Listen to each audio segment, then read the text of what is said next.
Well, thank you very much. It's a tough act to follow. I want to talk about surgical mistakes. This is something that I think is very important for those of you who are just getting started, because to be honest with you, you are at a higher risk for making surgical mistakes because you're just getting started. So the surgical learning curve for cataract surgery goes well into past 500 cases. So you're still learning way beyond that point. And so you have to have a plan for how you're going to proceed. And you have to be prepared. I think one of the things you need to do is you have to realize that there's going to be some things you may not learn in residency or fellowship that you're going to have to prepare for on your own.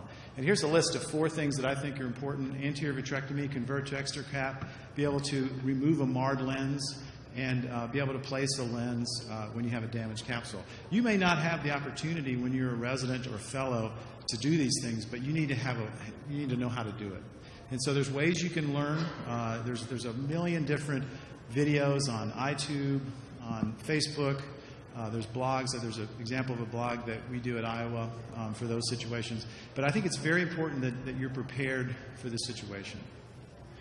I also think, to get a little bit at what Bill was talking about, it's important when you come to a new practice to realize that you are at higher risk for a possibility of anterior vitrectomy or converting to extra cap or something like that, and you need to figure out where all the gadgets are.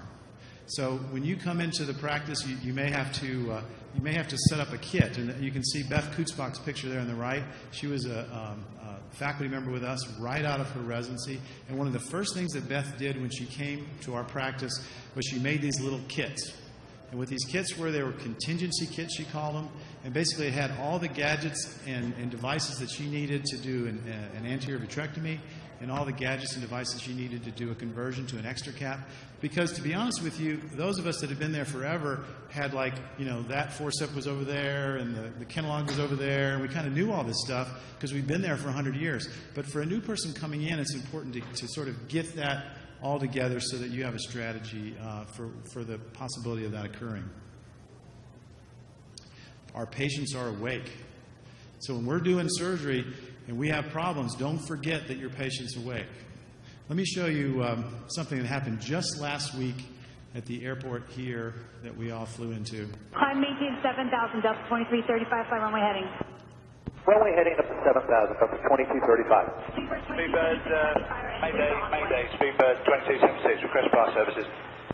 Speedbird 2276, heavy fire services are on the way. Delta 2235, connect departure 125.9er. 25.9er, Delta 2235. Tower Speedbird 2276 heavy. Speedbird 2276 heavy, go ahead. Speedbird 2276 heavy, we are evacuating on the runway. We have a fire, I repeat, we are evacuating. Speedbird 2276 heavy, roger. This is the guy that was the captain. If you were the captain, wouldn't you be screaming, "There's a fire! Oh my God, there's a fire, I need some help." But he didn't do that. He said, Speedbird 2276 heavy, evacuating. I mean, it's amazing how cool he was under pressure. So if this guy with 200 or 300 people on board with a fire on his airplane can stay cool, we can stay cool if we drop a lens, or we can stay cool if we have a capsular tear. And the guy's this crazy outfit. I guess he's some kind of rugby fan or something, and these are the colors. And this, believe it or not, this was the last flight this guy was going to take. He's a British Airways pilot. His last flight was from Las Vegas back to London, and this happened. So I'm a football fan. I'm an Alabama fan, and I'm an Iowa fan. It's a good year for me. When Alabama played LSU a few years ago, LSU had a spectacular defense, an unbelievable defense. And so Jim McElwain, who was the offensive coordinator for Alabama, was asked, how are you going to prepare for this amazing LSU defense? What are you doing with your offense? How are you preparing?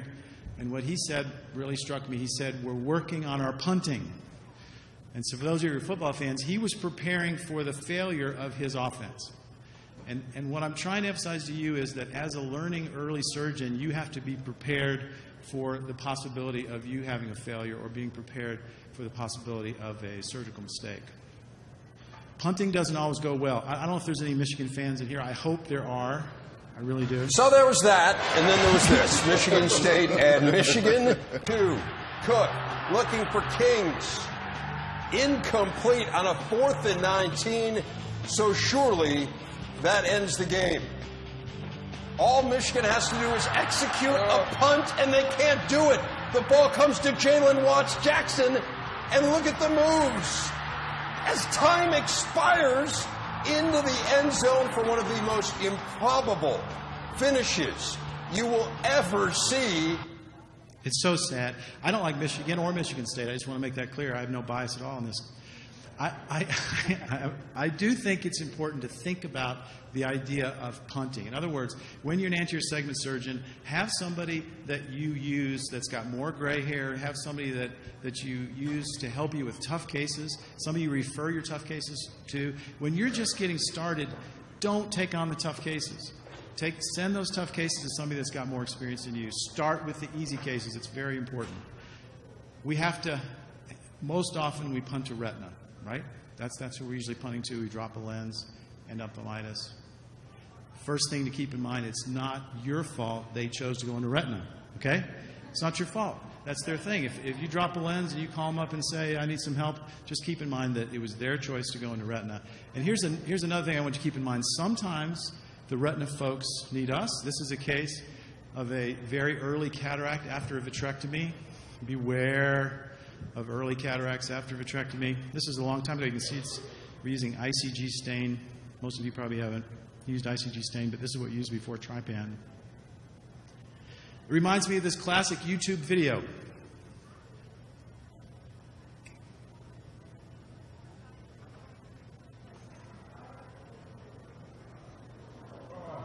Don't worry about her.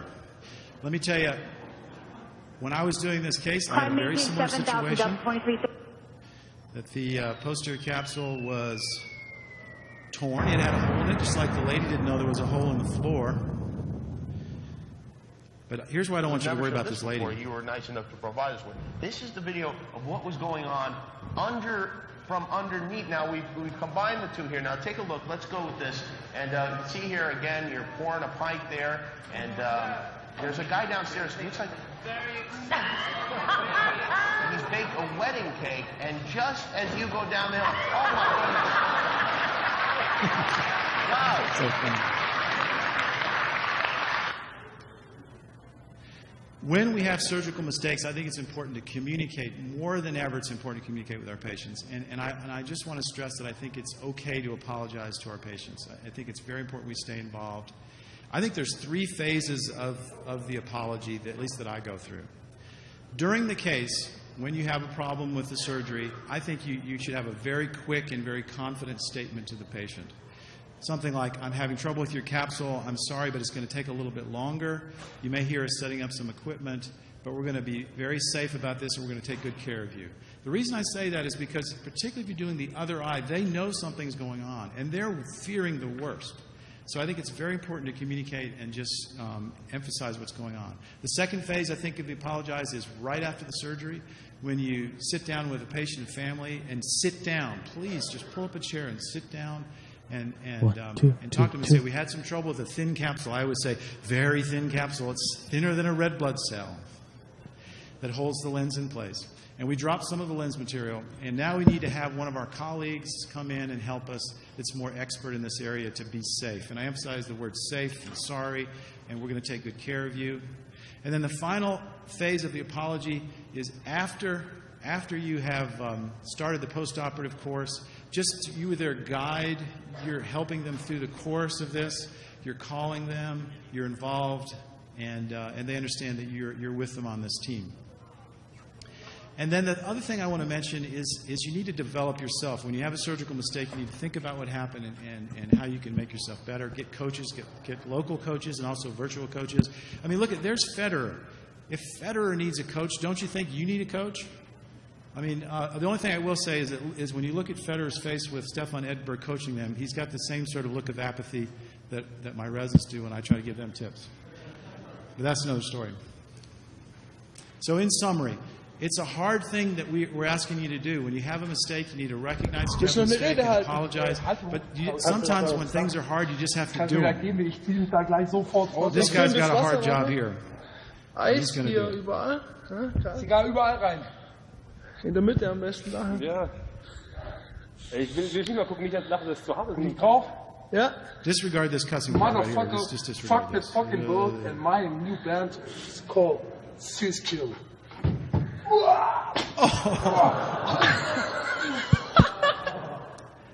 So thank you very much. I just wanted to talk a little bit about what happens when we have surgical mistakes, to be prepared for the possibility because you're at high risk. Be positive. Realize the patient's awake when you're communicating with them. Don't be scared to apologize to the patient. And please develop yourself so that you can grow as a surgeon. Thank you.